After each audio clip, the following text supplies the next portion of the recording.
사랑하는 여러분, 반갑습니다. 오늘도 하나님의 말씀을 가까이 함으로 우리 인생의 복된 하루가 되기를 축복합니다. 이번 한 주 계속해서 이 반가운 비 소식이 있는데요. 이 찬송가의 가사처럼 반가운 빗소리 들려 산천이 춤을 추네, 좀 그런 느낌이 들곤 했습니다. 비에 관한 글 중에 해밍웨이가 쓴 유명한 소설이죠. 노인과 바다에 이런 글귀가 있습니다.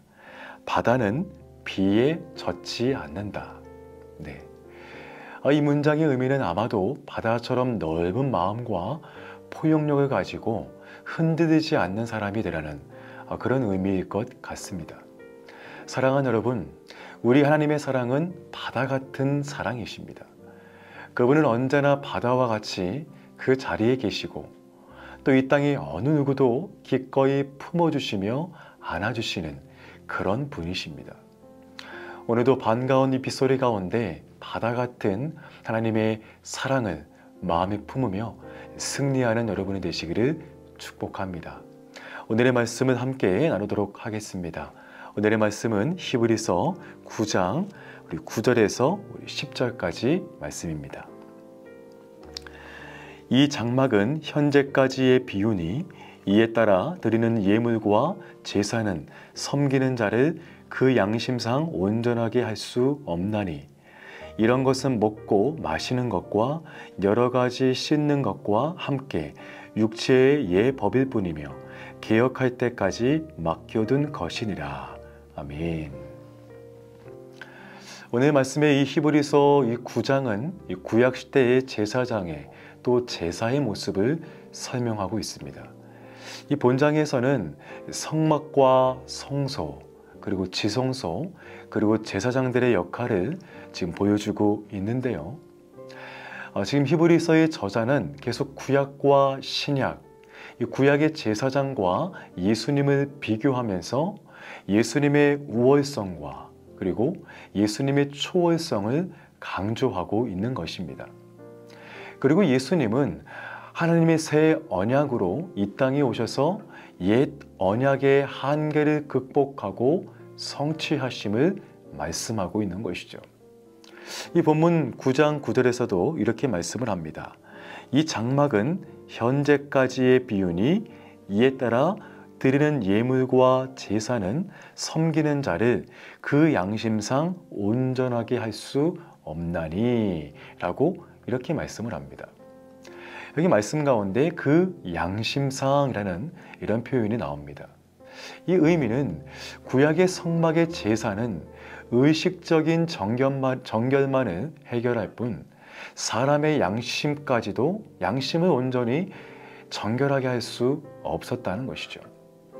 이 구약에서는 옛 언약 아래에서 계속해서 제사를 드렸지만 우리의 죄의식에 대해서 해방하지 못했습니다. 여러분, 이 세상에 우리의 양심까지도 우리의 죄의 문제까지도 깨끗하게 할 수 있는 것은 아무것도 없습니다. 그것은 어떤 의식이나 제사로도 불가능하죠. 하지만 예수 그리스도의 십자가의 보혈은 우리의 모든 양심까지도 우리의 모든 죄까지도 깨끗하게 하십니다. 그래서 히브리서 10장 22절은 좀 뒤에 나오는 말씀인데요. 여기에 대해 이렇게 말씀을 합니다. 우리가 마음의 뿌림을 받아 악한 양심으로부터 벗어나고 몸은 맑은 물로 씻음 받았으니 참 마음과 온전한 믿음으로 하나님께 나아가자라고 이렇게 말씀을 하십니다. 여러분, 히브리서 저자는 계속 옛 언약의 한계를 이야기하며 이제 실체이신 그리스도께 나아가야 함을 이야기하고 있는 것이죠. 그래서 구약의 모든 제사나 언약은 예수 그리스도의 모형이었고 그림자였으며 이 모든 것은 예수 그리스도를 지향하고 있다는 것입니다. 모든 언약이 바로 예수님을 통하여서 성취되었기 때문입니다. 계속해서 10절 말씀 보니까요. 이런 것은 먹고 마시는 것과 여러 가지 씻는 것과 함께 육체의 예법일 뿐이며 개혁할 때까지 맡겨둔 것이니라 라고 말씀을 합니다. 여기서 이런 것, 그리고 먹는 것, 그리고 마시는 것은요, 레위기에 나오는 육체와 관련된 그런 외형적인 예법이었습니다. 제사였죠. 바로 이러한 것들은 단지 육체와 관련된 한계를 지닌 그런 제사였습니다. 그리고 이런 것들은 바로 개혁할 때까지 잠시 맡겨둔 것이라 라고 말씀을 합니다. 이 표현의 원문 그대로 조금 더 직역하자면 개혁할 때까지 의무를 가진다. 개혁할 때까지 의무를 지닌다 라고 표현할 수 있습니다. 이 쉽게 말해 구약의 제사는요, 그리스도께서 오셔서 완전케 하실 때까지, 새로운 질서를 세우실 때까지 한시적인 그 역할과 의무만을 지녔다는 것을 의미합니다. 여기서 개혁은 또 원어적으로요, 어지럽게 된 것을 바로 잡는 것, 그리고 올바르게 정돈하는 것을 의미하는 그런 의미입니다. 예수님이 이 땅에 오심으로 십자가의 구속 사역을 성취하신 이후, 이제 율법에 근거한 제사 제도의 의미는 끝났음을 의미합니다. 이제 예수님을 믿는 우리는요, 그분의 십자가와 보혈의 능력으로 우리의 몸과 마음과 모든 양심까지도 온전하게 사함받을 수 있는 것이죠. 그러므로 우리는 더 이상 옛 율법이 아닌 그리스도를 통해 더욱 하나님께 나아가야 합니다. 예수 그리스도는요, 우리의 신앙과 우리의 신앙의 시작과 마침인 것이죠. 그분은 우리의 신앙의 전부입니다. 여러분, 예수님을 빼고 우리의 신앙을 말할 수는 없다는 것입니다. 그래서 우리는 우리의 신앙의 표대를요, 바로 예수님께 두어야 합니다. 그리고 내가 이 땅에서 사는 것은 나를 위하여 자기 몸을 버리신 하나님의 아들을 믿는 그 믿음 안에서 사는 것입니다. 그분과 날마다 동행하고 연합하며 그분의 말씀 안에, 은혜 안에 거할 때 우리 가운데 진정한 평화가, 그 은혜가 임하는 것입니다. 여러분, 그런데 오늘날 세상의 많은 사람들은 이 예수님을 잘 알지 못합니다. 그저 예수님을 4대 성인 중에 한 사람으로 생각하거나 그저 위대한 스승으로만 여긴다는 것이죠. 우리 크리스천도 마찬가지입니다. 예수님을 뺀, 예수님과 상관없는 그저 우리의 목적만을 위해 신앙을 갖는 사람들도 점점 많이 생기는 것 같습니다. 하지만 그것은 결코 올바른 것이 아닙니다.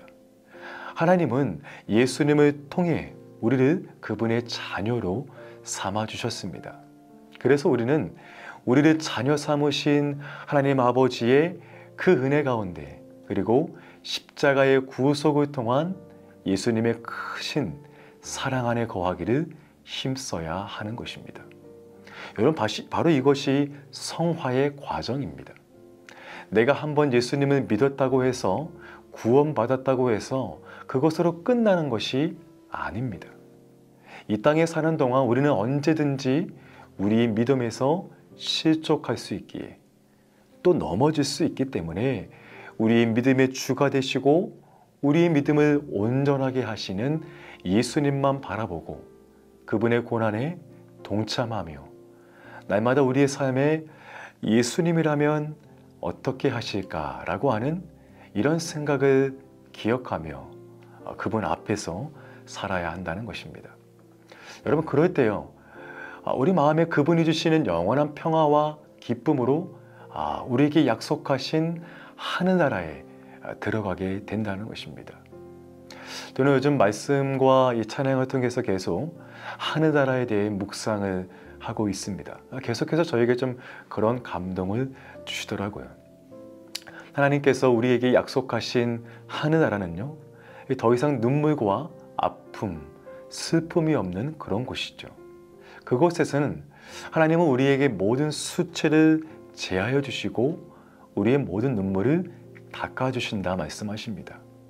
그곳에는 하나님과의 영원한 환희와 기쁨, 그 감격 가운데 살아가는 것이죠. 바로 우리가 분명히 돌아갈 그러한 본향이 있다는 것을 생각한다면 그것이 얼마나 나에게 큰 감사가 되고 은혜가 되는지 모릅니다.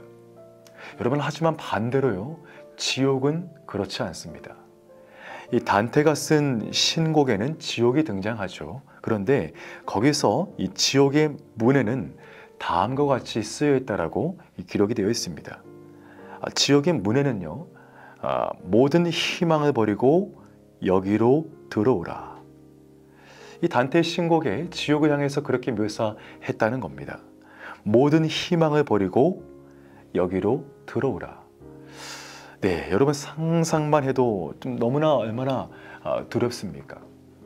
물론 우리가 지옥을 상상하며 그것을 깊이 묵상하며 지낼 필요는 없지만 상대적으로 모든 희망이 사라진 지옥문이 아니라 하나님께서 예수님을 통해 우리에게 허락하신 천국문을 상상하고 날마다 감격하고 기대하며 나아간다면 여러분, 우리의 삶의 매 순간순간이 참으로 은혜가 넘치는 그런 삶이 될 것입니다. 그리고 또한 우리의 하루하루의 그 삶 속에 하나님께서 나에게 허락하신 그 은혜를 보답하며 살아가게 될 것입니다. 사랑하는 여러분, 바라기는 오늘 말씀을 통하여서 예수 그리스도의 십자가의 구속과 그 은혜를 다시 한번 마음에 새기며 승리하시는 복된 하루가 되시기를 축복합니다. 아멘. 다 함께 기도하시겠습니다. 하나님 아버지, 주님께서 계획하시고 기뻐하시는 많은 사역들 중에 저희들에게 새 성전 건축의 비전을 주시고 저희들이 한마음으로 시작하게 하여 주시니 감사합니다. 앞으로 새 성전을 건축해 나가는 여러 과정과 준공하여 헌당하는 그날까지 저희를 인도하여 주시고 붙드셔서 주님의 은혜가 충만하게 넘쳐날 줄을 믿습니다. 하나님 아버지, 사람의 부족한 것들과 지혜 없음을 크신 하나님의 능력으로 채워주시고 건축하는 모든 과정 속에서 저희들의 믿음이 더욱 굳건해지며 하나님께 영광 돌리는 일들이 나타나게 하여 주시옵소서. 또한 성전 건축을 통하여 각 가정마다 영적으로 충만되고 믿음의 후손들이 주님의 좋은 일꾼으로 훈련받고 세움받는 그런 건축 과정이 되게 하여 주시옵소서. 성전 건축을 위해 수고하시는 모든 분들에게 건강을 허락하여 주시고 가정에도 평강과 축복을 내려주시옵소서. 건축을 위한 재정도 넉넉하게 채워주시옵소서. 감사하며 예수님 이름으로 기도드립니다. 아멘.